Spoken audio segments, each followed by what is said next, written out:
Welcome to Jake and Trev Review Everything Live. I'm Jake Live. And I'm Trev Live. And you're joining us here in week 8 of Jake and Trev Review Everything Live. We've got some good stuff to talk about tonight. Lots of questions from you guys. Thanks for answering the call of duty. Duty. Duty. No, this is the superior Call of Duty. But in any case, lots of good stuff. Let's see. Where are we going to start tonight, Jaco? That's a spoilery filled. Let's see. I'm not sure what that means. Let's just go with it. Do fish pay attention to the moon? Well, gosh. That was a question from Donald Morris. Donald Morris writes, do fish pay attention to the moon? Well, gosh, in the same way that they pay attention to the sun or any other glittering light hanging out above the surface, I imagine they perceive it and are perhaps attracted to it, but they are largely unaware of its goings and comings. Yeah. Right on. Yeah, if that was a reference or something, we fucked it up. Whatever. Yeah, if we lose credentials with you, Don, that's just fine. Tom Marriott says, Trevor, when are you going to tell Jake about us? Well, I guess I'm going to tell Jake about us, Tom, now. Jake, I want you to know now, since the cat's out of the bag, I've been producing a British web series called Tom and Trev Review Everything. You fucking turncoat. It's about expanding the brand. I mean, one if by land, two if by fucking internet. I'm not trying to do that. I'm no Benedict Arnold. I'm just trying to expand the brand, folks. I'm just trying to get that Trev love on the other side of the pond. But no, that's I guess we're gonna have something to talk about after the show. Yeah, we will. Let's see. Tom Merritt asks another question. I don't know if I want to answer it now, but whatever. Tom's a good guy. Lay off. Fine. Lay off. Is there an actor/director that either of you love so much you will always check out their stuff? A la me and Mr. Del Toro, Guillermo, not Benicio. No dice, Benicio. No DJ. No DJ. No dice, Benicio. Yes, Tom, Marriott, there are in fact, there is a director who I will always give an opportunity to, and that's Chris Nolan. Chris Nolan has literally never disappointed me with anything that he's done.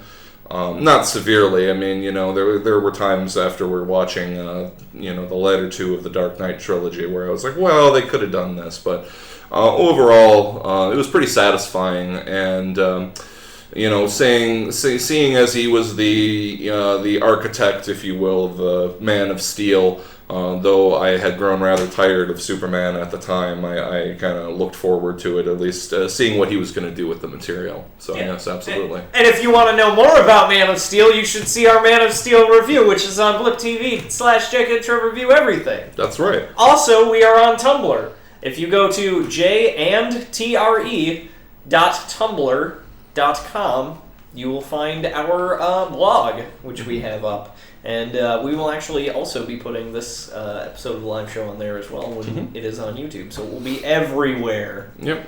We're all over the place. Yeah. All right. So Poetasy asks, speaking of fish, have you seen this? Have you heard about this? Mermaid fakecumentary on Animal Planet. There seems to be a push lately for channels that have normally been known for serious and factual things to kind of delve into that. I don't know if it was Animal Planet, but there was one where it was a story about dinosaurs or something, where it was this dinosaur. Here's a bunch of dinosaur speculation. Here you go, guys. Yeah, and it's I feel like it's tantamount to just having the guy that's aliens, that's kind of a big part of it too, is the whole Ancient Alien series on the History Channel. Yeah, no, a lot of these more artsy or education-based channels, Discovery Channel comes to mind as well, really been ditching for that kind of content and going in the way of, what if dinosaurs? What if dragons? I really hope... What if mermaids? Yeah, I really hope that the Discovery Channel and Animal Planet just sit down one day and like watch TLC, and then they're just like, but for the grace of God, there go I. Like, I really hope that they're just like, all right, we got to rein it in a little bit because we're gonna have reruns of Honey Boo Boo pretty soon. And I've heard a little bit about this mermaid facumentary. Speculation about how like just about every seagoing culture has some story or myth or legend concerning mermaids, basically in one form or another. It's fun to speculate about, but in the end, I mean, it's the same as being like Atlantis, totally a place. I believe Crack.com had a article here recently outlining a number of legends or stories that have really unsatisfying supposed answers. Like the reason that people think mermaids are mermaids is because of manatees. Like they saw, sailors saw manatees and somehow mistook that for like a woman with like a fishtail. I don't know. They don't really look like Ariel from The Little Mermaid. Do they look similar? I don't think so. Not really. Those pirates must have been pretty drunk on the old rum. Where's the rum gone? So it's a pretty unsatisfying answer to think that that's all it was just manatees, and it certainly would be pretty interesting if there were mermaids, but they're not. Yeah, no, there are not. There are not. Let's see. Next question from the internets. Any reviews on the new movie The Heat with Sandra Bullock? I haven't seen it. I haven't either. What's the co-star there? It's Melissa McCarthy. Melissa McCarthy. Yeah, she's really good. I like her. Good comedy chops. Sandra Bullock is, or at least has been, depending on who you ask, America's sweetheart. Everyone loves Sandra Bullock.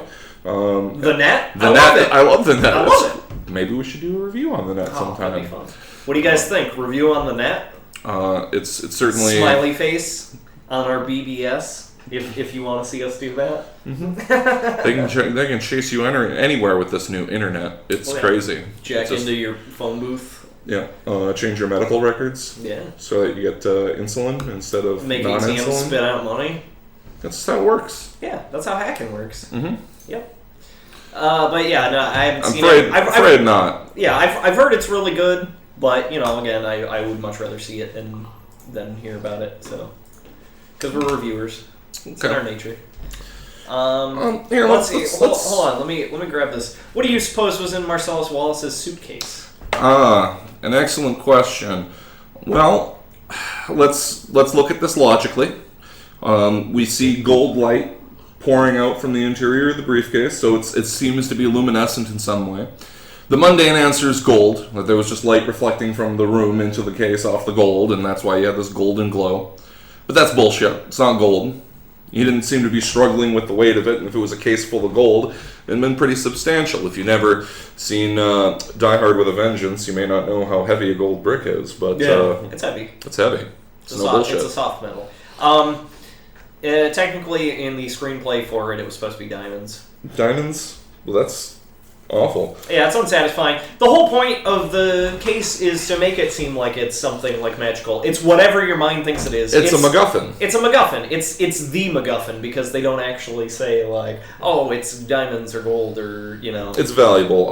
Of course, the combination to get into the suitcase, I believe, was 666. Right. So it's like, oh, it might be the devil. Some people said it was Marcellus Wallace's soul. They had sold it to the devil at some point, and that Vince and Jules were responsible for getting it back. That's a pretty interesting spin on the story. But it's a little outside of Tarantino's normal zone. I think it's really outside supernatural, really. It's really outside. Well, Dusk Till Dawn. Okay, well, I'm just saying, like the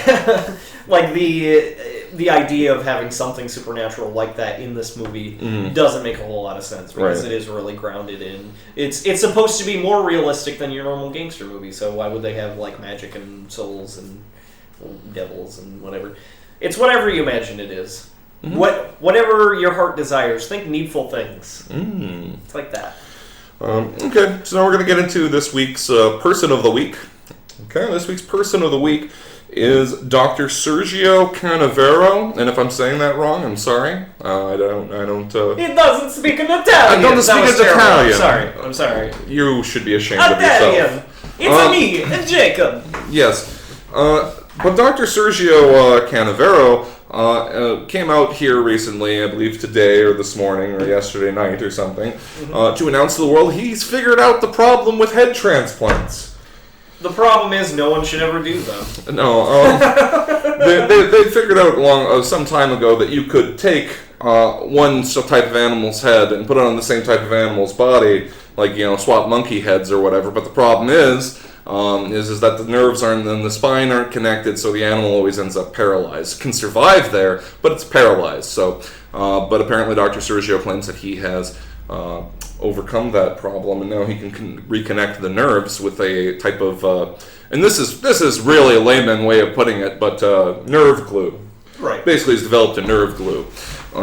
And so he is the person of the week this week for asking, can I and not should I, for providing a whole new world of nightmares for all of us. Yeah, that's so fucked up. Trevor was talking earlier about how possibly, like, rich people at some point will be like, I want to put my head on a young person's body. And I was just thinking, like, I could see that. Because, like, you can get, like, I don't know if you've seen Way of the Gun, but they have, like, there's the rich couple and they, like, hire a woman to, like, be the surrogate and stuff. They do that, like, in real life. Like, people that don't want to adopt, but, like, one partner has, like, an egg or sperm or whatever that works, but the other one doesn't, so they get, like, a surrogate mother and all that stuff.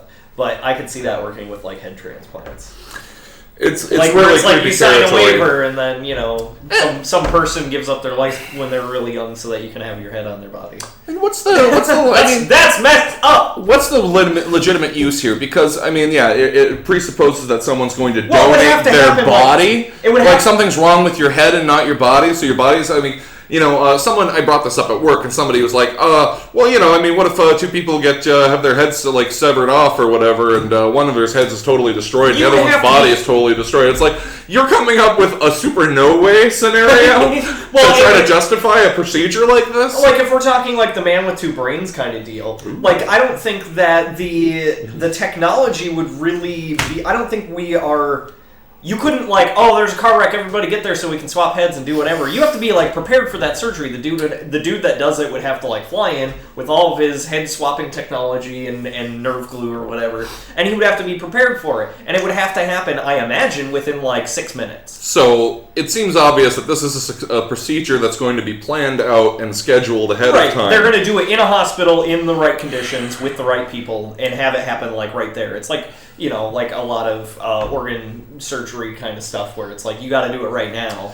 See, in my mind's eye, I'm just picturing this procedure getting done and the doctor telling some fellow, we've been able to save your life by attaching your severed head to another body, but there may be some difficulties ahead, and then all of a sudden, like, the body starts, like, physically rejecting it, like, trying to tear the head off, and like that Hunger Force episode where they, like, juice Carl in the toilet. Oh god. Ugh.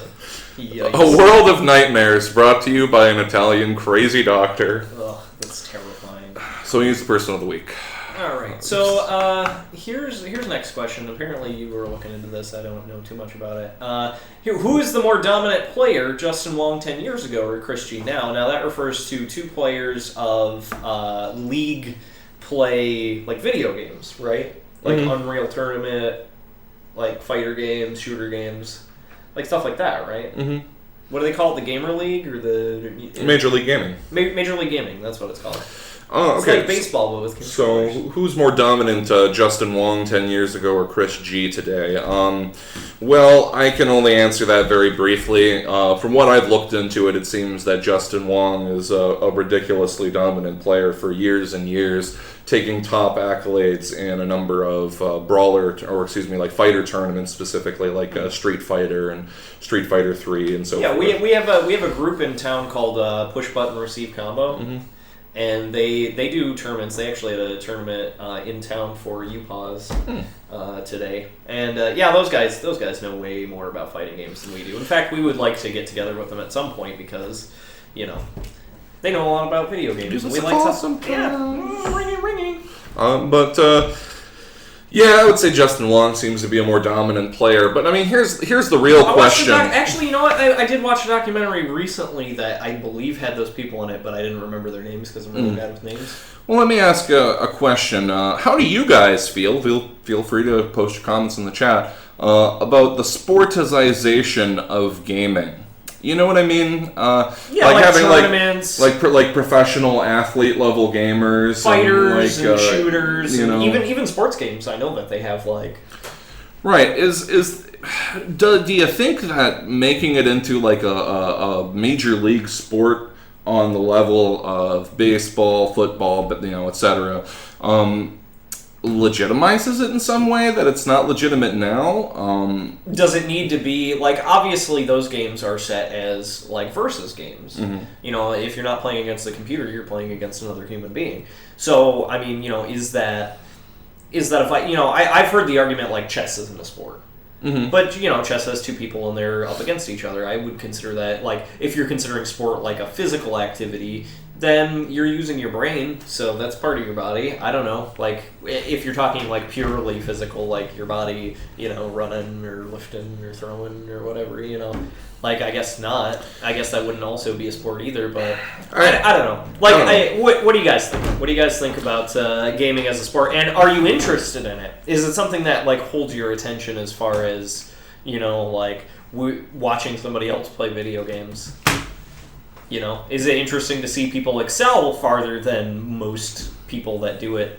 I mean, and here's the other thing is that it really won't reach that kind of level until you have regionally based teams, like if you had like the Detroit Stompers, or I don't know. Right. Well, a lot of the players are like freelance. Like, they come from a place but they don't represent it for the most part. Right. I mean, I'm sure they do as much as a person does, where it's like, I'm from this place, I really like it / hate it.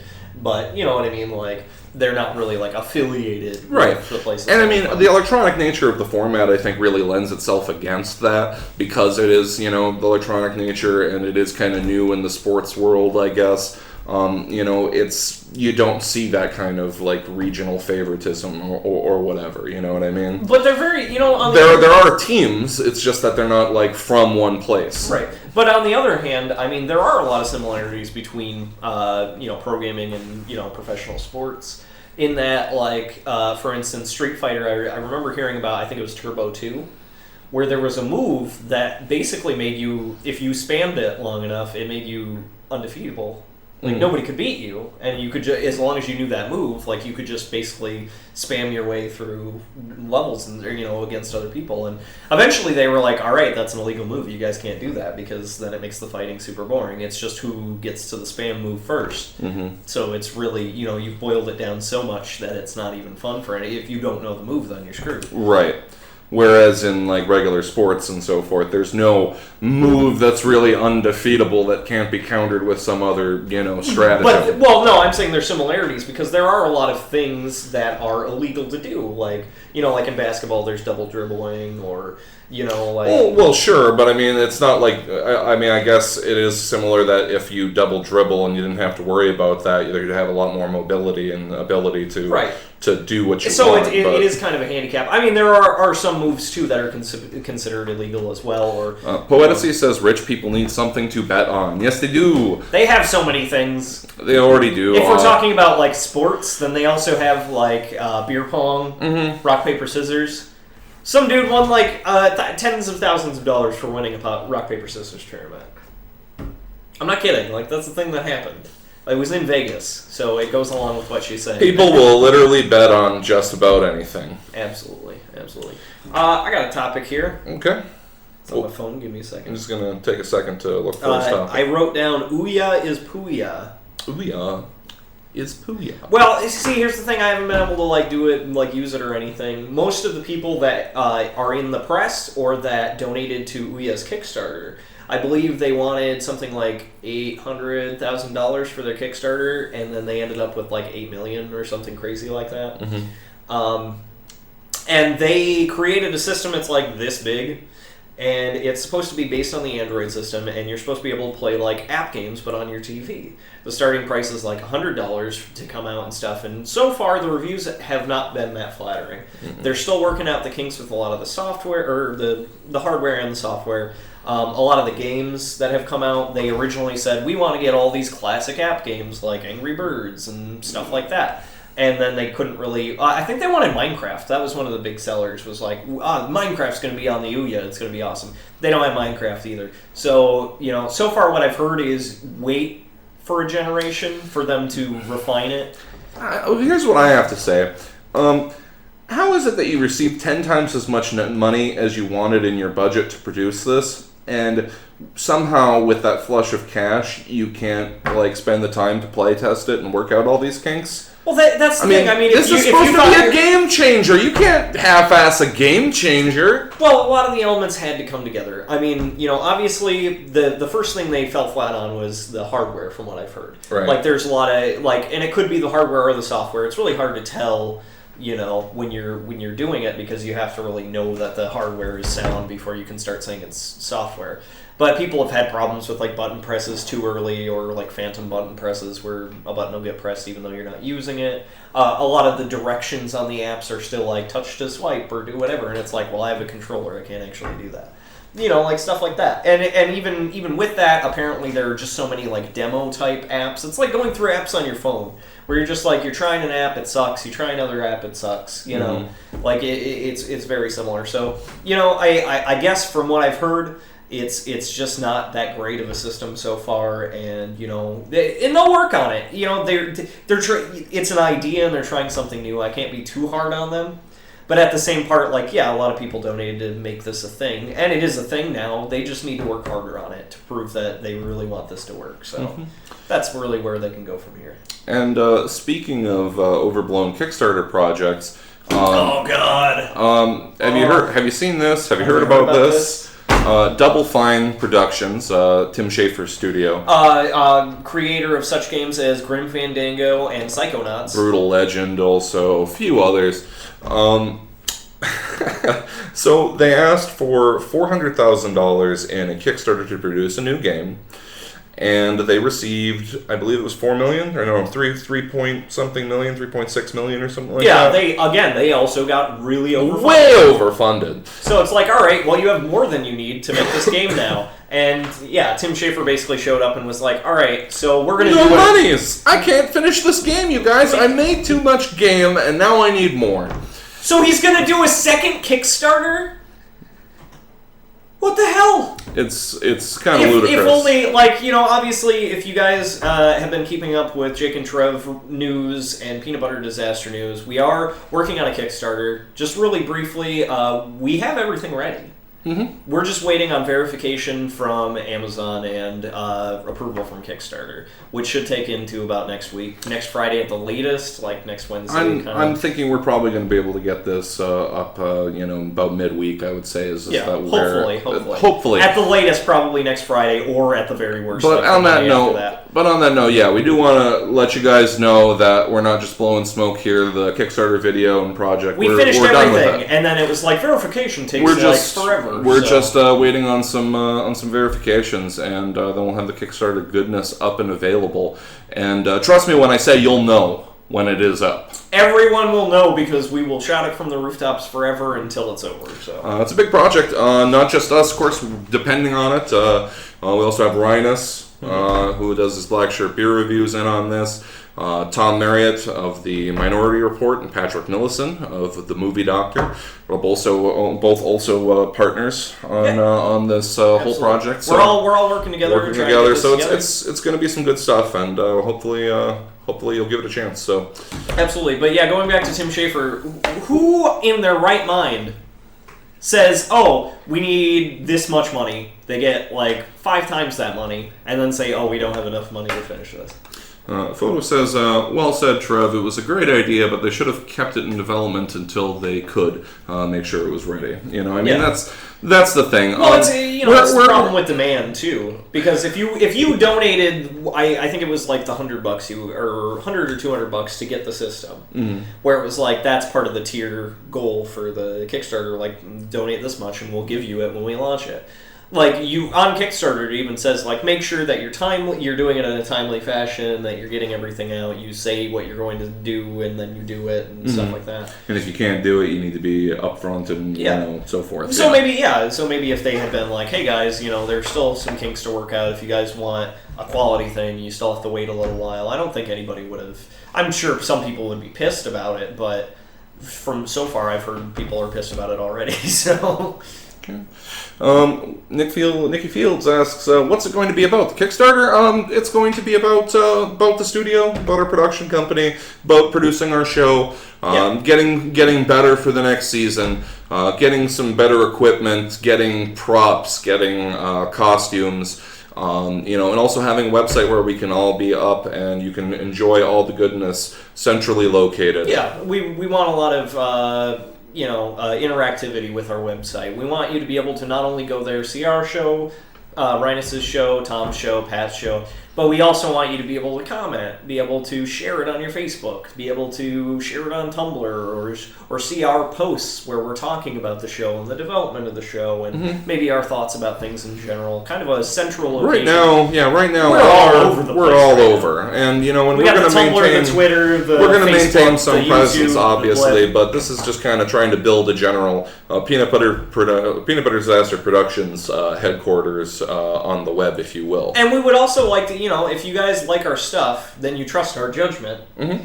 And if you trust our judgment, we also oftentimes try to vet other reviewers to work together with us, or us to give them pointers, them to give us pointers. Mm-hmm. Like we want to build like a reviewer type community where we can all sit down and talk about our reviews and make each other's reviews better, basically. So, and then we can bring more content to you if we find another reviewer that does really good reviews. Obviously, if we enjoyed them, we want to share them with you as well. Mm-hmm. Yeah, so, I mean, if you guys are aware of any up-and-coming review creators, content providers of that nature, who are unaffiliated, just getting their start, and have some talent, we'd really like to hear about it, because we're always on the search for more talent. Absolutely. Okay. Let's hit up. We have some live questions to run through real quick here. Let's see. Go down. Todd Jacob Silvis asks, which do you think is better, tech zombies or classic zombies? Tech zombies. I imagine like bioweapon zombies. Okay. Classic zombies are like either voodoo or like the original Land of the Living Dead was like space gas. Well, when I hear tech zombies, I think of husks from the Mass Effect series. Okay. They up on those spikes and they come down all like kind of slightly bored. It's like a zombie board kind of thing. Yeah. You can dress them up in a sci-fi skin if you want and say it's because of nanobots or nanobots or some alien virus or etc. But in the end, the zombie is really a set number of things. It's usually numbers. It's usually not having any sort of strategic mind. They're shitty by themselves, but they're terrifying in a group. Right. If I had to pick one, I guess I'd go with the classic zombie because I feel like that's going to endure more. It is a classic archetype, and tech zombies are kind of influenced by whatever futurists are talking about in terms of what's going to be hot in the next 10, 20 years. I think so, like the idea of using a bioweapon to create zombies is more of a modern thing. I mean, after the Gulf War, obviously we had Agent Orange in the Vietnam War. But in the Gulf War, we had mustard gas and not mustard gas. Well, what was it? Sarin gas. Sarin gas. Stuff like that, where unfortunately people were coming home and having children that were deformed and stuff, and it's terrifying. Like the idea of Gulf War syndrome. Yeah, Gulf War syndrome. So it's terrifying to think about that, especially if it's something that basically removes all of your humanity and turns you into a zombie. That sucks. So. both have their merits. I do like that. I have a special place in my heart for the classic shambling space gas zombies. So.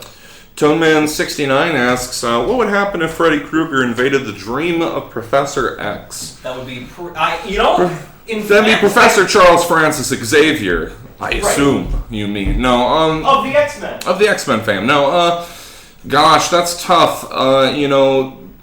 Freddy is a master of the dream world. He can twist it and shape it to his whim. However, the psionic skills of Charles Xavier make him a most formidable opponent. Similar to a way that he is able to block off Wolverine's animalistic side in many different continuities of X-Men. I believe that he also may be able to psionically create a wall around Freddy and contain him. Well, wasn't there a Nightmare on Elm Street movie where the kids pull him out of the dream world? Certainly.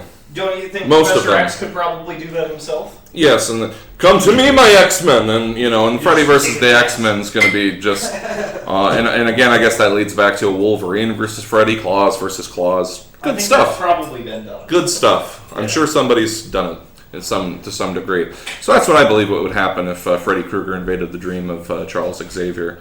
Either he would pull him out into the physical world, as Jake suggests, and have him owned that way, or put him inside a psionic prison from which he may never escape. Yeah. Let's see. What about bath salt zombies?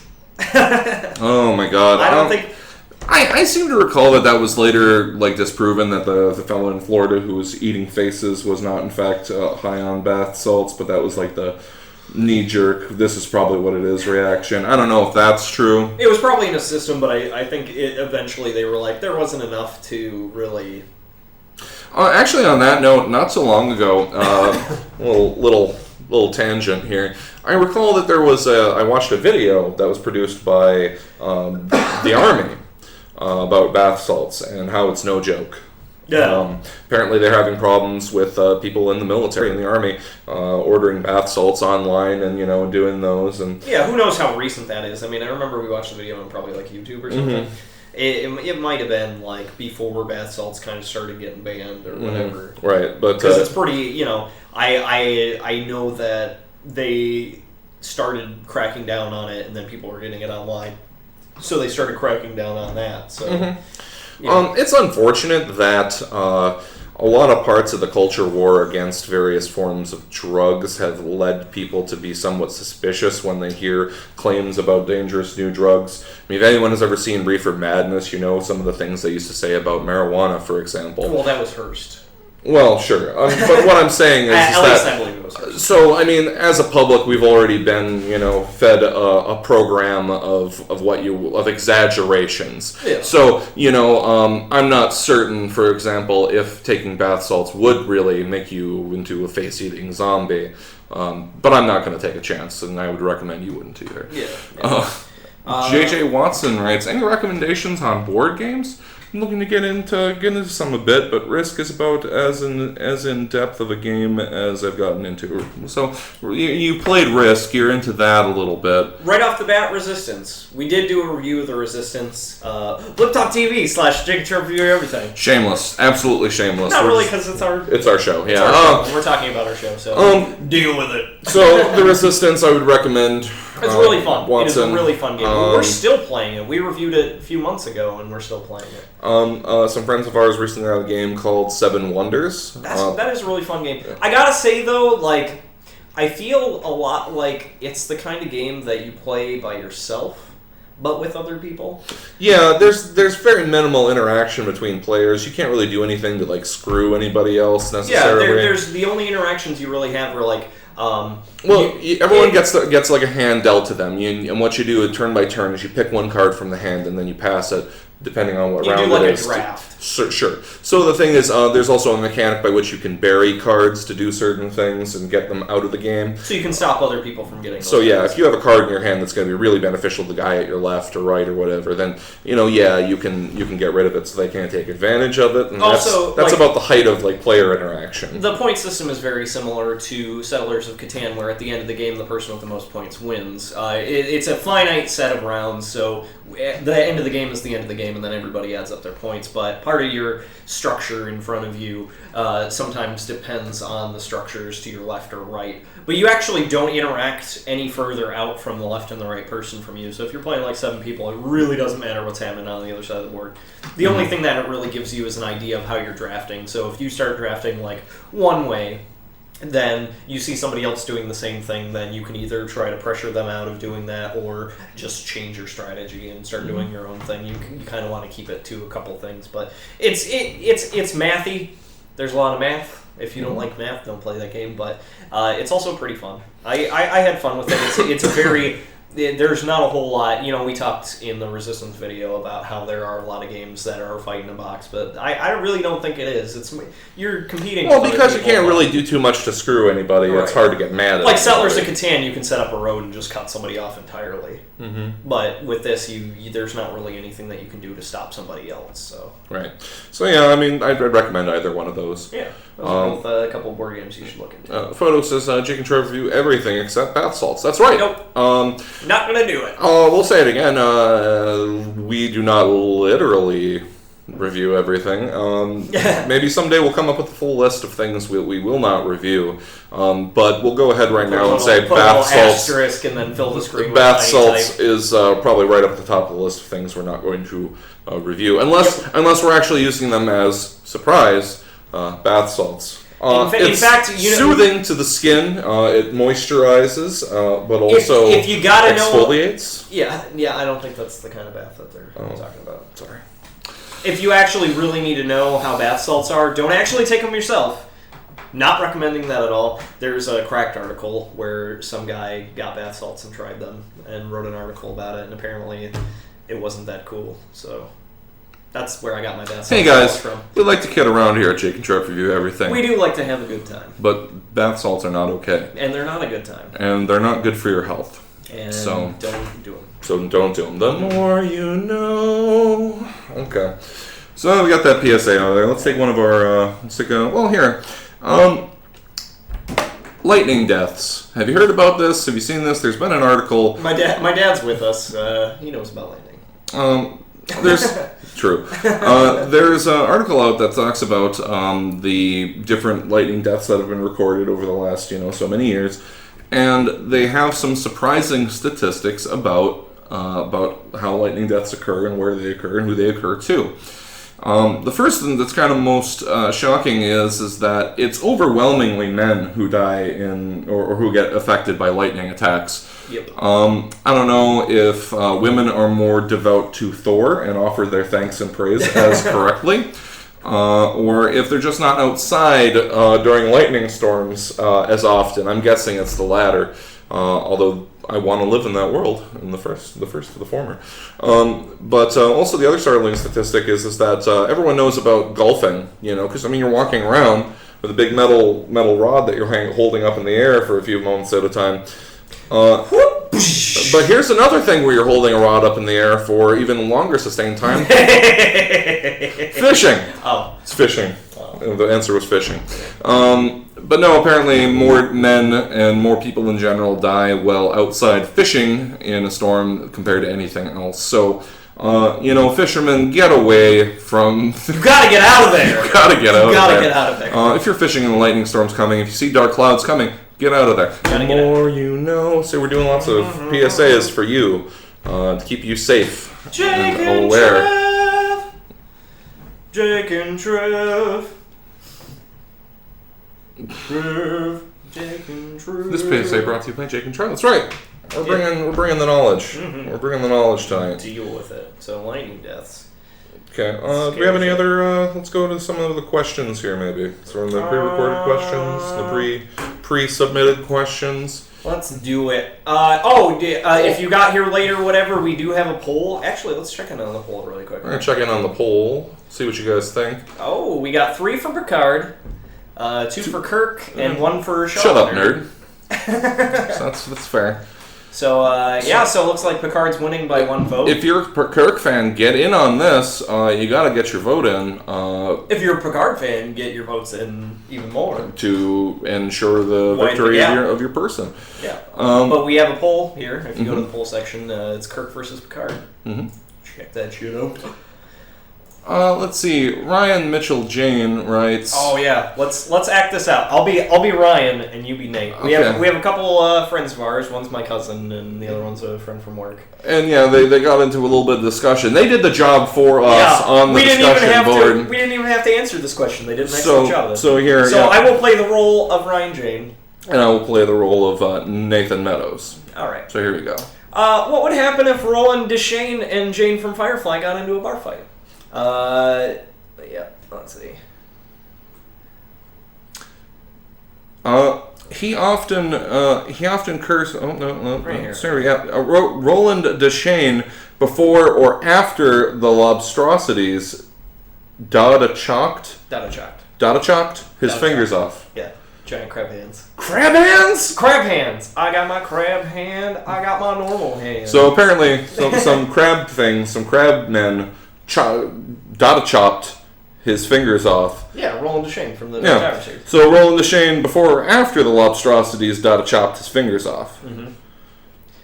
One could argue that he was just as effective afterwards. He often cursed his missing fingers afterwards, so I believe he was slightly worse off. Still insanely dangerous, though. However, I don't know if he fought a lot barehanded, so Jane might have an advantage there. If guns are involved, though, the gunslinger wins every time, even with his ancient revolvers.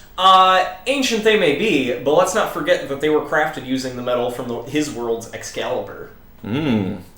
So they bring up some excellent points there, better than I could.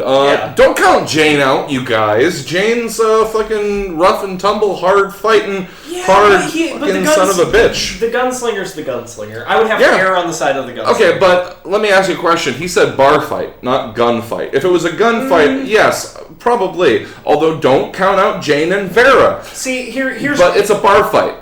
Well, here's the thing. Fisticuffs. Roland. He's missing fingers. It doesn't matter though, because he was trained when he was very young, like a Padawan, but with like Western gunslinger guys, to be able to deal with all of that shit. So he's not just good with his gun. It's not like like he's useless without his gun or whatever. He's still a warrior. He was trained as basically like a gun knight, like a cowboy knight. Ooh, cowboy knights. You gotta read the Dark Tower series. It's so good. I have not read the Dark Tower series. I haven't read all of it. I'll be honest. I've only read up through Wizard and Blast. So if you guys have read the Dark Tower series, don't ruin it past that for me. So. Miron38 says it should be 4 for Picard. I hit Kirk by accident. Oh! I'm sure that's what happened. Janeway should really have been included. That's not the question. So it's just between those two, and I have respect for Deep Space Nine and Voyager, of course, but it's not it's not the question. The question is Kirk or Picard. And here's the real thing: Sisko and Janeway did not, in fact, ever captain the Enterprise. So I mean, you're having two men who both were captains of the Enterprise. So it's a much much more direct corollary between the two in competition. And if you don't like either of them, just click "Shut up, nerd." Yeah, there's that. It'll make you feel better. You can just throw that out. Let's see. Jane's a man who's not afraid of anything. The hat proves it. Wear the hat, Trev. He's gonna do it. I know he's gonna do it.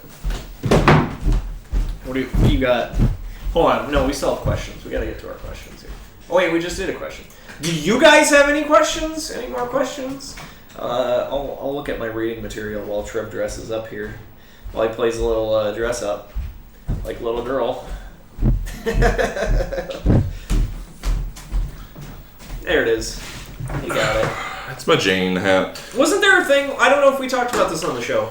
Wasn't there a thing where people were making that hat and they got sued for making that hat? Yeah, a number of different online retailers basically said, well, that's a sweet hat, and people like sweet hats, especially if they belong to something.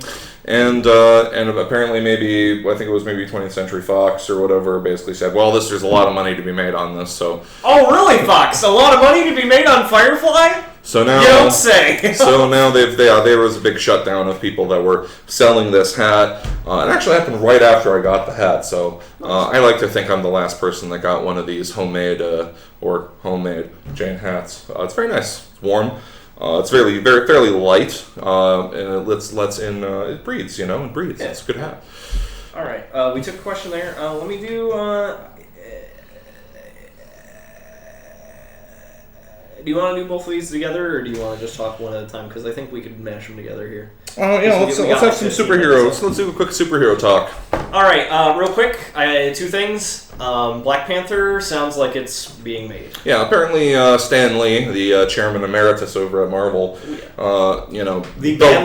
very Marvel the legend, Society. Stan Lee says that it's pretty much a done deal. He talks with the Marvel guys a lot and says that there's a big push to try to do a Black Panther movie, which is pretty awesome. Everyone loves Black Panther. Yeah.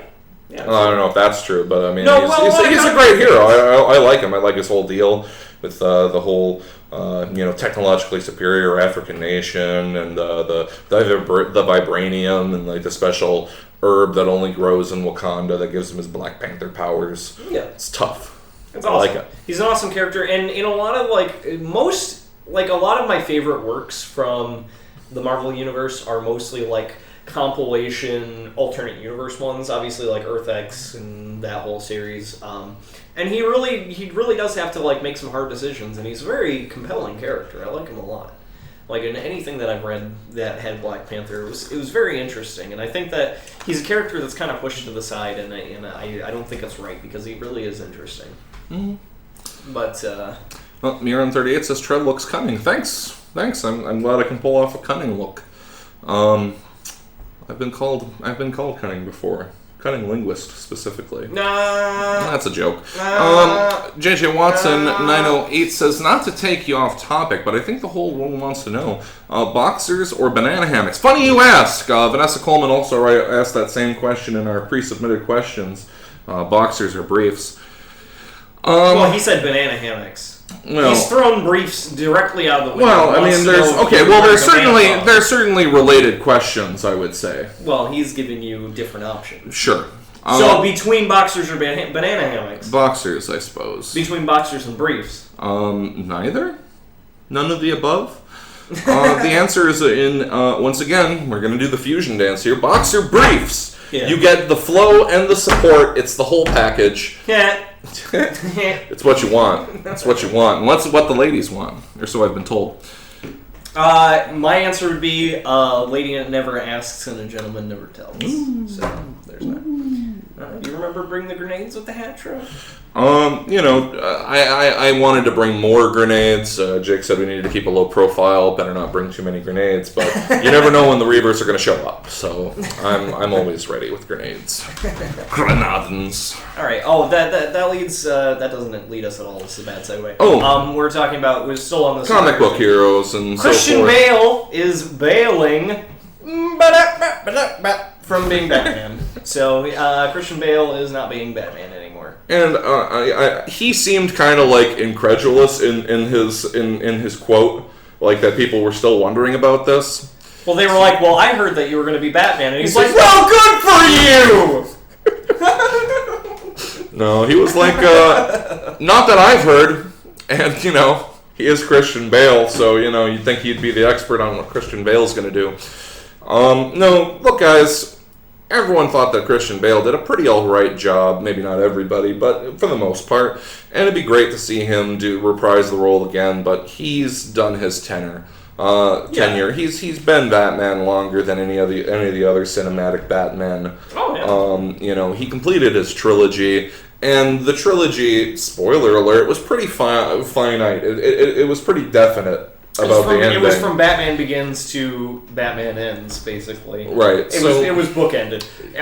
Without getting into spoilers, it ends after the third movie. It is a trilogy. They called it a trilogy, so it's not really a spoiler. Mm-hmm. They weren't like, it's a trilogy with maybe a fourth movie? Yeah, and a lot of people were like, they're both done by Christopher Nolan, dude, so, there's probably a good chance that they're, connected. And it almost became, fast. Do you suppose that Leonard Shelby lives in the world of Man of Steel also? The character from Memento? I mean, he makes a lot of movies. I mean, it doesn't mean all the characters happen in the same universe. Do you think Dark Knight happened inside of someone's mind, a la Inception? We have to go deeper to find the answer to that.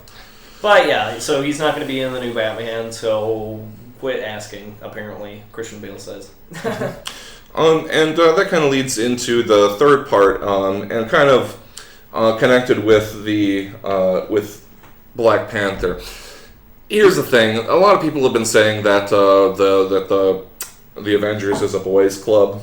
You know, I mean, your central guys are all, frankly, white males. So, you know, in the name of diversity, a lot of people are pushing toward having a Black Panther movie. Luke Cage, another prominent black hero. Hire. I would be there in an instant. This is me eating it with a spoon, you guys. God. Oh, give me some Awesome. Luke Cage and fucking Power Fist, or Iron Fist and Power Man. Yeah, Iron Fist and Power Man. Iron Fist and Power Man, good stuff. But not just that, but in the name of diversity and bringing a kick-ass character to the theater, Captain Marvel, Carol Danvers. Be really nice to see her.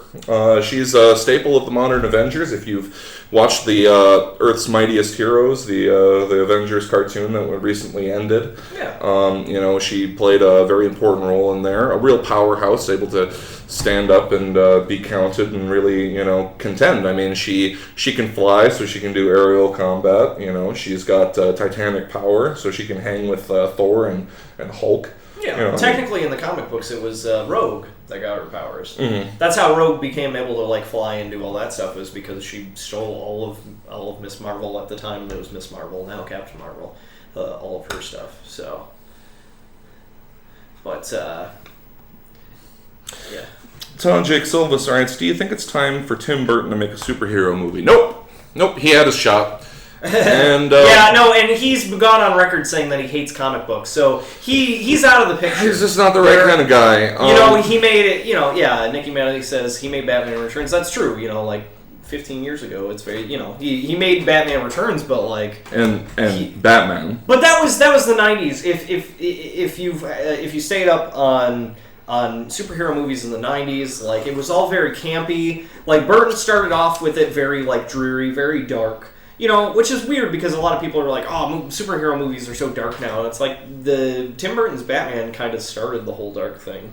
So, But so Tim Burton says he would never read a comic book ever, according to Kevin Smith. And I think he went on record as saying it too. Kevin Smith has a lot of stuff to say about Tim Burton. Yeah, and if you're familiar with that at all, of course, you may also be familiar with the story of Superman Lives, I believe is the Tim Burton wanted to do a Superman movie with Nick Cage. Well, Warner Brothers wanted him to do a Superman movie with Nick Cage because he had done so well with Batman, and they were such big hits that isn't that funny? But Tim Burton did not. Here's the thing: what's with it, Warner Brothers? Why is it that you assume?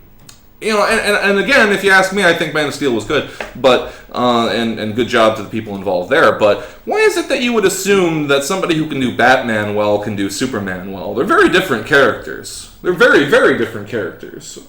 Batman and Superman. Batman well. From The Tick. That was a good joke. Well, that was from the live action Tick with Batman well. In the cartoon, his name was Deflator Mouse. But it was copyrighted, so they couldn't use it for the live action show. Mm-hmm. Fun nerd fact, deal with it. Right. So, I mean, you know, they seem to be repeating things, and I guess it worked out from this time, but anybody who's familiar with the story of Superman Lives know that it was just an absolute shit show.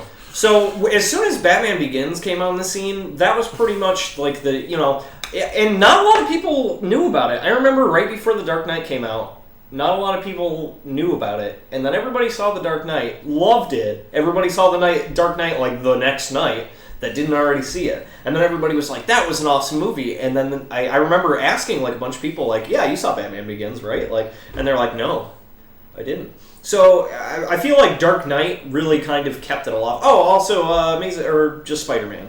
Just Spider-Man the movie.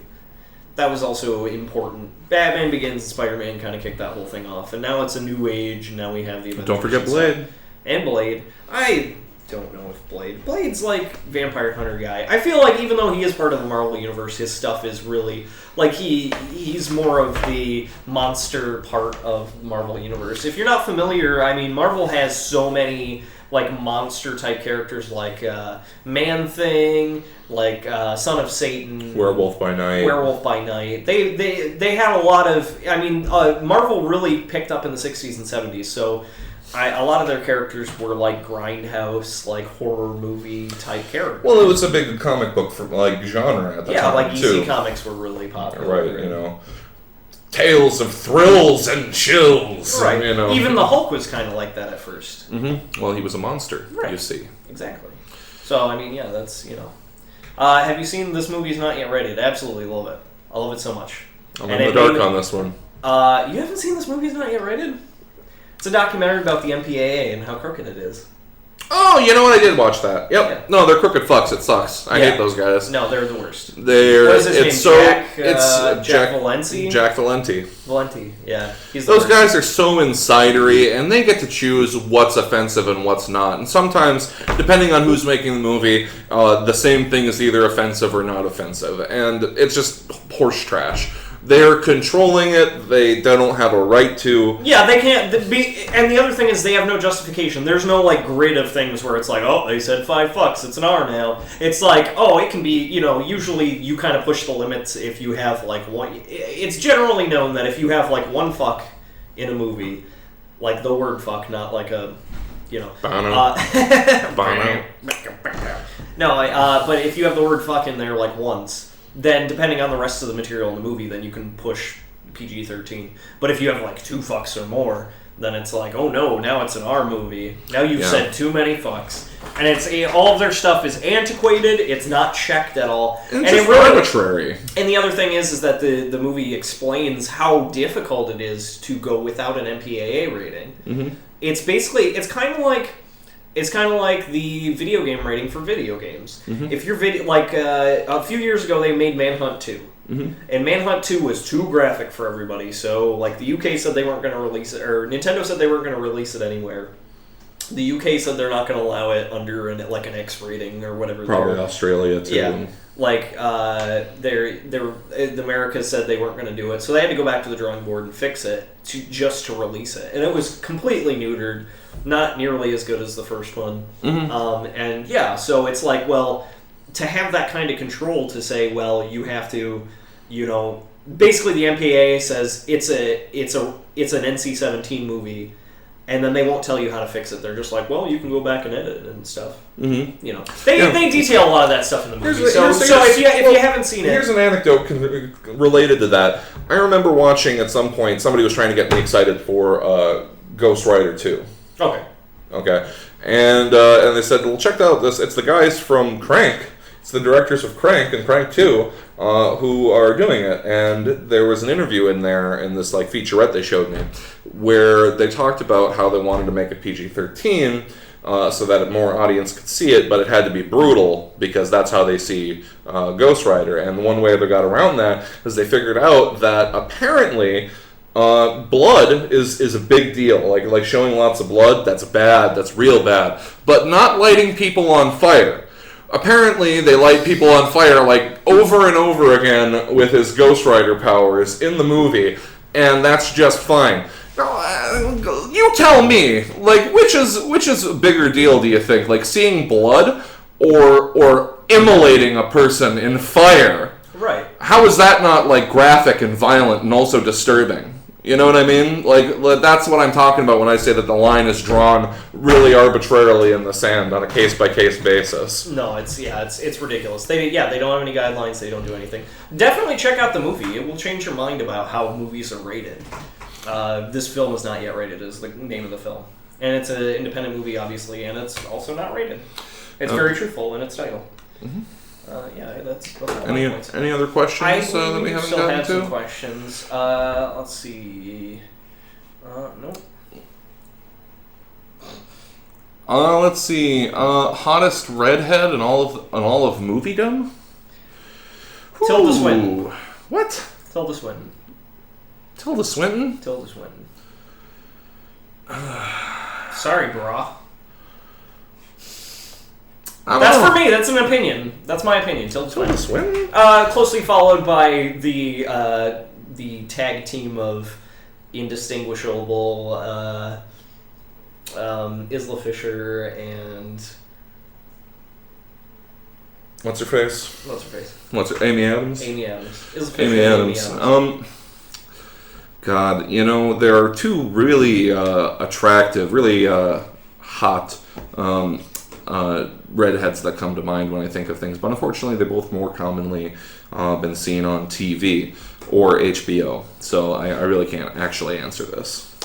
Fair enough. All right. Christina Hendricks for one, and the lady who plays Melisandre on Game of Thrones she's pretty hotsy-totsy.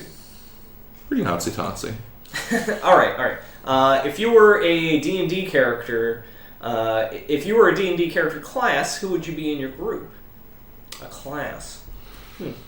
That's a tough one.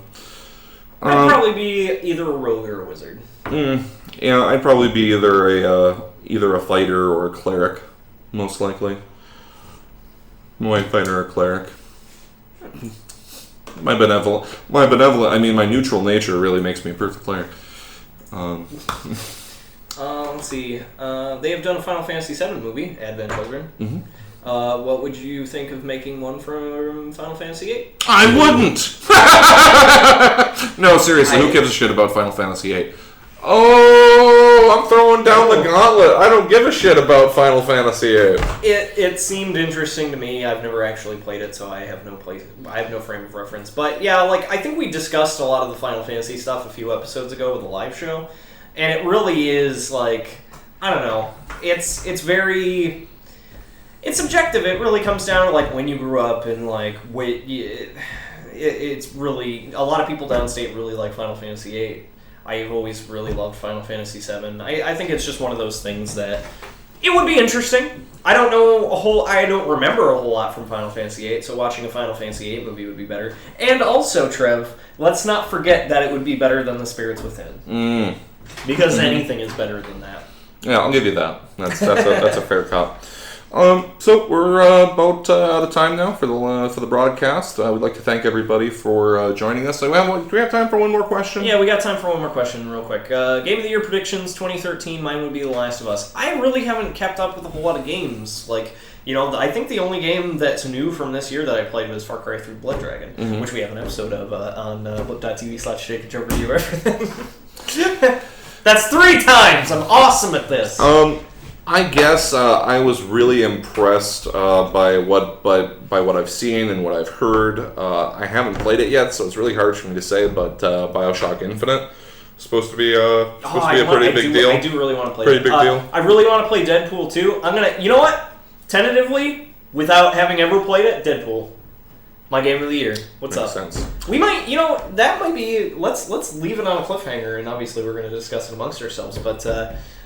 Best movies and games from 2013 for Jake and Trev Review Everything. Would you guys like that? You don't have to answer now. You got another 6 months. But, think about that. Think about a year-end wrap-up where we kind of rank the where we best give our awards. We can give the Jake and Trev Review Everything Awards. How prestigious, right? And we'll say, right? Oh my god, I got so many ideas. I'll discuss it after we stop recording. But that's pretty much it for our show tonight. The recorded portion. We're going to stick around here, of course. We're going to stick around, as usual. If you're watching this on YouTube, you missed out. But that's okay, because you got to watch us here. And if you're able to come at 10 o'clock on Wednesdays, Eastern Standard Time, then we'll stick around and chat with you. But we're going to stick around and chat with these people right now. So we will catch you later. Thanks for tuning in and watching. And... thanks for being awesome. Yeah, I'm Trev. And I'm Jake. This has been Jake and Trev Review Everything Live. Yeah. Well, Don't make me hold this for this long. What is it?